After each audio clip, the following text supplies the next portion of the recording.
grew up here in Jackson. I went to the Jackson Public Schools, graduated, went to Georgia Tech. All my friends were going to Ole Miss, and so I decided I wasn't going to go to Ole Miss if everybody else was going to. Then went to the U.S. Air Force. I was drafted. I was an enlisted man. I served in intelligence in the Strategic Air Command, and I was a member of what was known as a bomb damage assessment team. And we would deploy at the first sign of trouble to some obscure foreign spot where theoretically our bombers would land after they had dropped a hydrogen bomb on Russia. And these were places like Dhahran, Saudi Arabia, Sidi Slimane, French Morocco, and Huilas Air Base in Libya. It was a fascinating time. And then I went to Harvard Business School.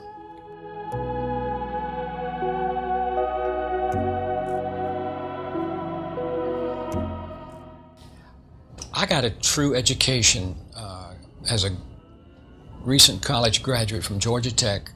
I was put in an enlistee barracks at my first stop, which was in San Antonio, Texas. And I had a black sergeant screaming in my face.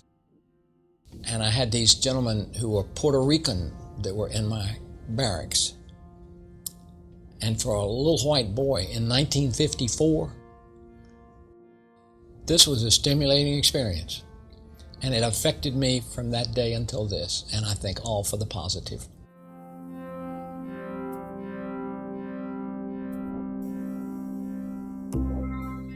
He wasn't there but from 1944 to 1948, when I was a little fella. He got defeated when he ran for re-election, but he darn near had the city of Jackson totally out of debt. He conceded in years after that it was probably a good thing that he didn't stay in, because he wouldn't have been willing to spend the money the way that it really needed to be spent on infrastructure, on streets, water, sewer, and schools.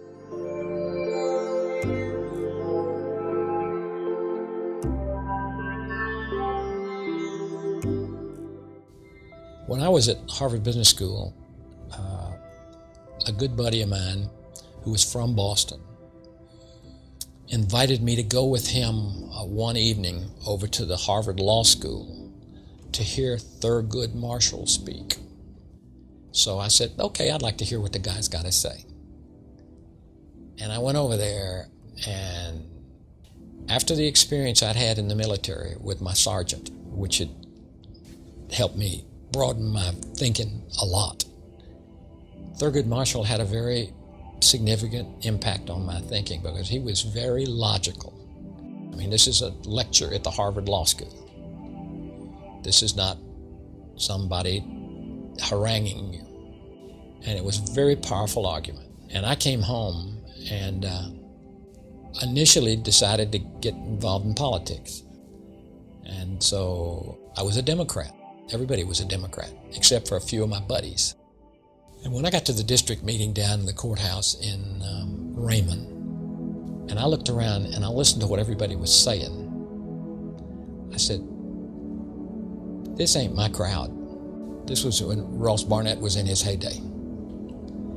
And so I left the Democrat Party right then and there and became a Republican.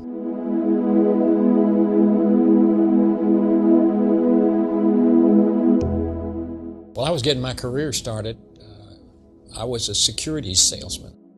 My dad was a one-man securities operation. In fact, Jackson had 13 small securities firms. In those days, we had competitive bidding for public finance. If the city wants to build something, they advertise, and they take competitive bids. And normally the lowest price gets the award.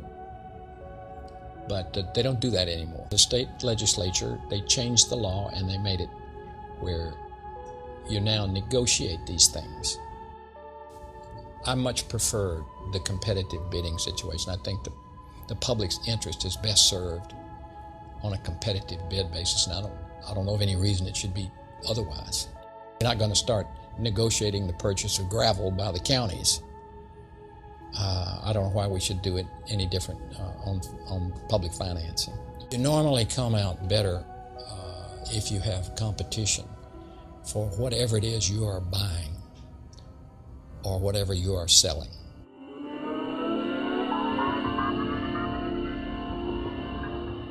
Back in the middle 50s, Mr. W.P. Bridges, Parham Bridges Sr., was the dean of the real estate community in Jackson, Mississippi. Parham Bridges Park was a gift. The land was a gift from Mr. Bridges. He had a yacht down at the Gulfport Yacht Harbor, and he invited some of his buddies to go out on a fishing trip. I believe there were about 5 fellows on that trip. And they were Mr. Baxter Wilson, the then CEO of Mississippi Power and Light Company, Mr. W.P. McMullen, who was the chairman of the Deposit Guarantee Bank, Mr. Vaughn Watkins, who was a senior partner of the Watkins Ludlam Law Firm, and my dad. And they were sitting around sipping something cool in the afternoon, and Mr. Wilson sort of dropped a bomb on them when he said, "Fellas, I hate to tell you this, but we're not bringing any more industry to Jackson, Mississippi." And they said, "What do you mean?"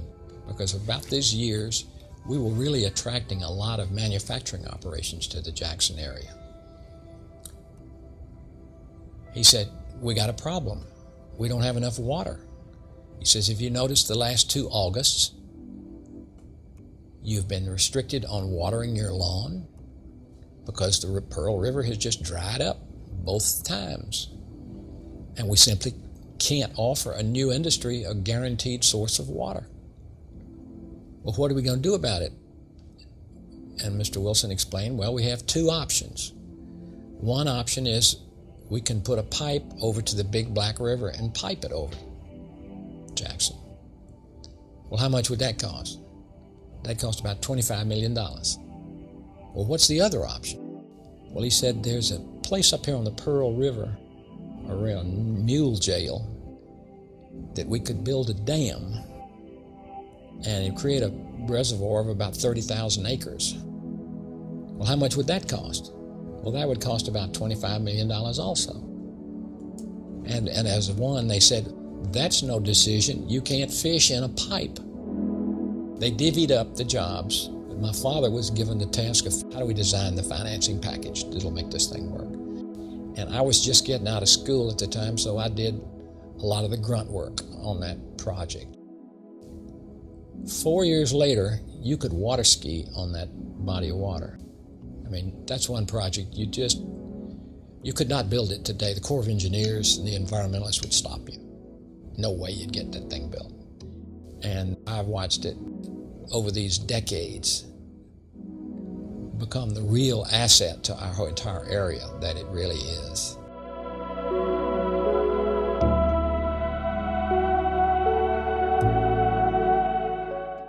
The structure of our economies in not just Jackson, but in other communities in the country has changed dramatically. 50 years ago, you had lots of local-based businesses here. You can just look around at the buildings.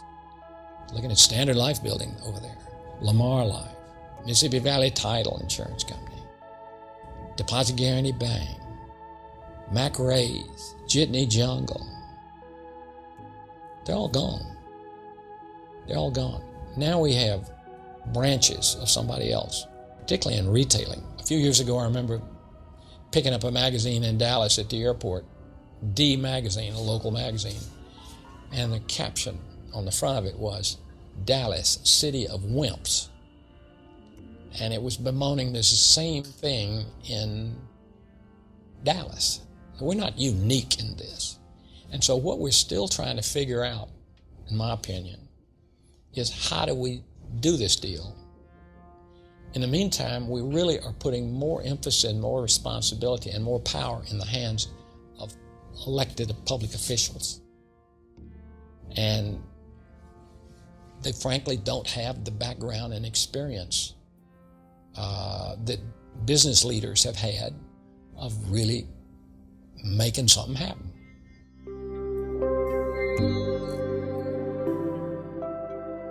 One of my biggest unfulfilled ambitions while I was at MDA was to preach to elected public officials to please consider your job description. Take a look at it. If you're a supervisor, if you're a mayor, if you're an alderman, yes, a portion of your job description, in my opinion, is to administer the county services or the municipal services. But that's just the beginning. What you really are is in the real estate business. What you really are is a real estate developer. You're running a great big mixed use real estate development. And what you're doing, if you're a mayor, is you're selling houses. So what do you mean I'm selling houses? Yes, you want people to move to your town, don't you? And buy a house. Isn't that what you want them to do? And then you want businesses to come in and lease space or build a new building and hire local people. Isn't that what you want to have happen? Well, that constitutes real estate development. We have clear-cut examples in Mississippi of public officials who get it. Mary Hawkins Butler, she understands no ifs, no ands, no buts. She's in the real estate business. And that town shows the benefits of having a disciplined plan. I don't agree with her on everything. She don't agree with me on everything, by the way, either. As you can tell, I have more fun than most folks do.